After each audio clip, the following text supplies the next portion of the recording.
You live your fuller life in your dreaming, and your days are spent in thanksgiving for that which you receive in the stillness of the night. Despite his prolonged absences which mar my happiness, whenever he returns with Apollo, the Tetrarch pays large measures of gold to have me sit alone before him in the temple, high up on the tripod in my lightest veil. On such occasions my sisters would watch us in turn with avid curiosity, peering out from their secret place between the walls that surround me on three sides. "It seems to me he loves her," whispers Erato to Calliope, knowing full well that I can hear every word of her musical voice. "I have seen how his eyes follow her form, as if she were a doe and he the stag, and now he sets another king's ransom before us."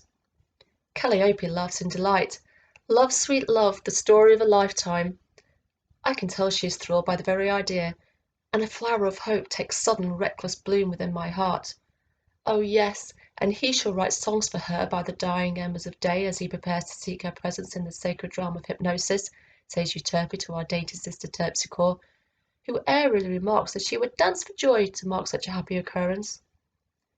"It will all end in tears," checks fateful Melpomene. "What mortal man has the right to desire one so beloved of Phoebus Apollo?" I bow my head as I contemplate how such a thing might come about. Tears had not passed often from my eyes, for I had my sorrows, but still more pride.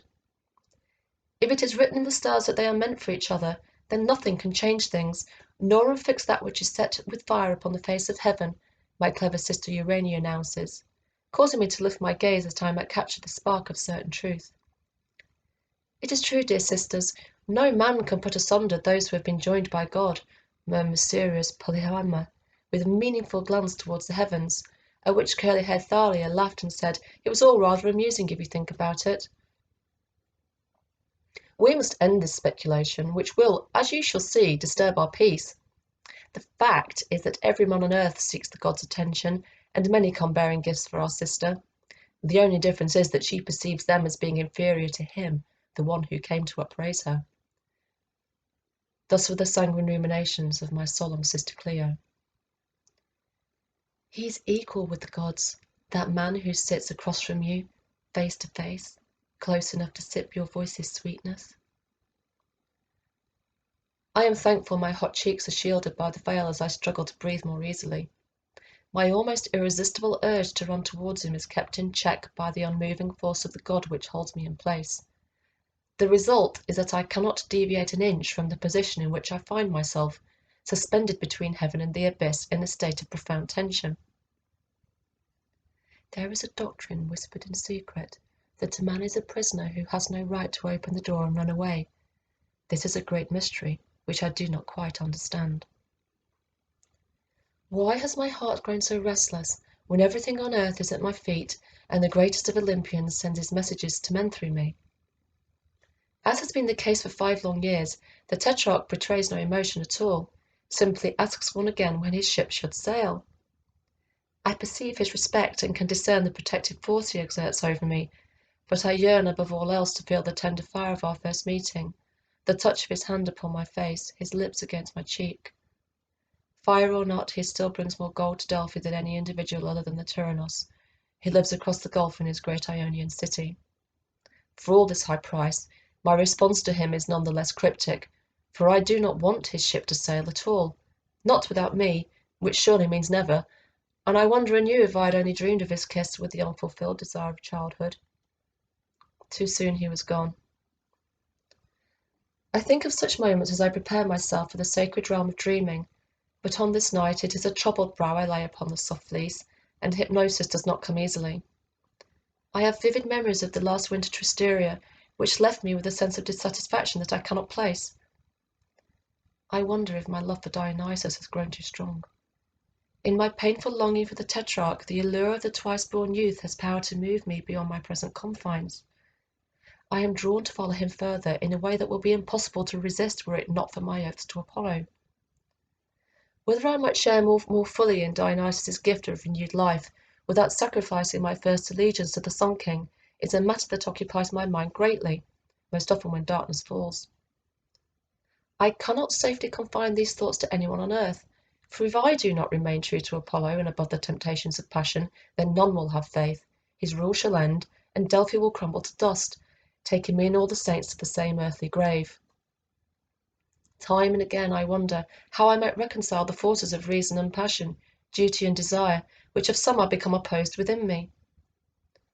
The successful resolution of antinomies is a superior hallmark of mastery, Timocrates chided one sultry afternoon when I complained, still without revealing my secret, that a growing fire in my heart might one day consume the clear detached mind that saints and supplicants required of me. How am I to resolve anything when I am torn apart, body from psyche, and myself is drawn further into the crucible at the turn of each equinox? Even Artemis herself had been bewitched by a handsome hero.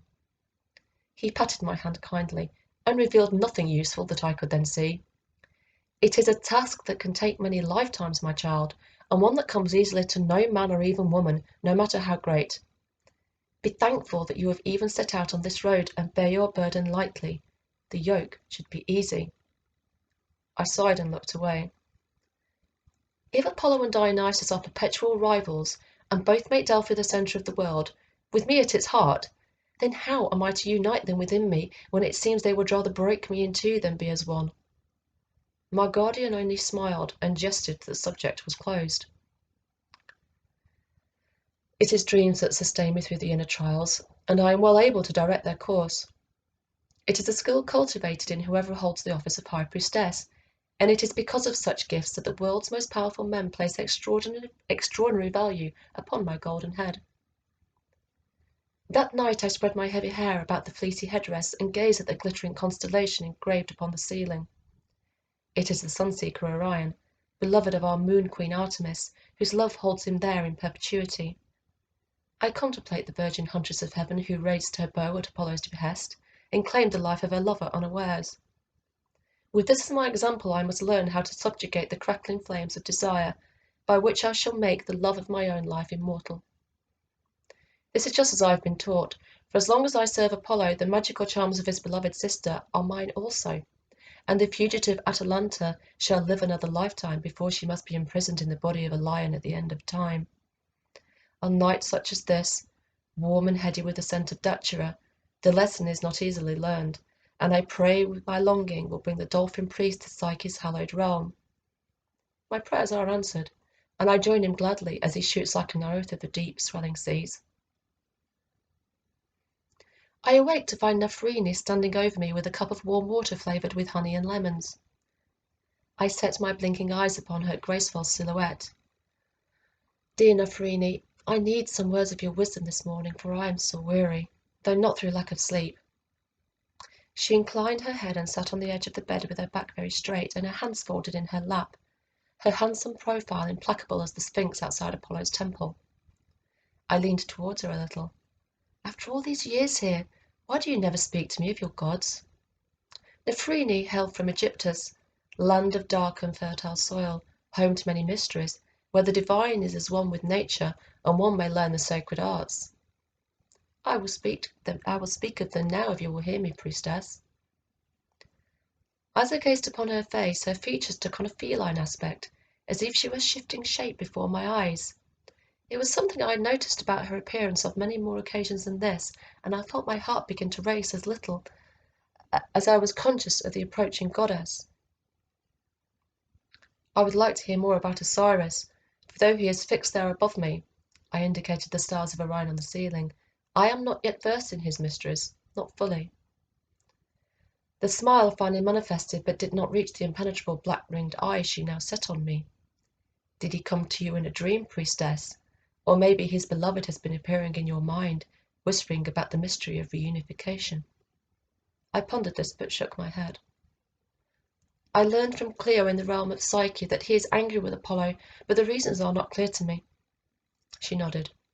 Osiris has more kinship with your winter lord Dionysus than Phoebus Apollo. I felt the stirring of a memory deep inside me. What can you tell me of your rituals, of the Black Rite?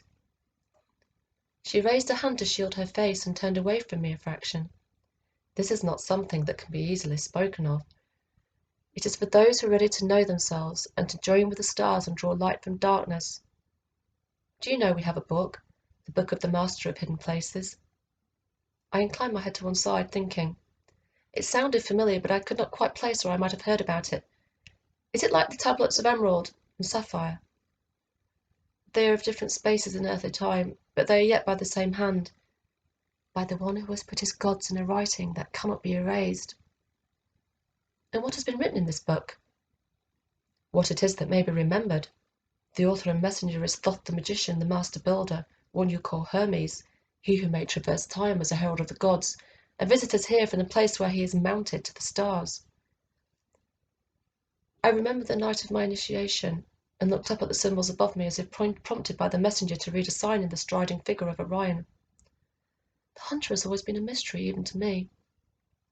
She leaned forward and whispered, "Lo, he has come as Orion. Lo, Osiris has come as Orion.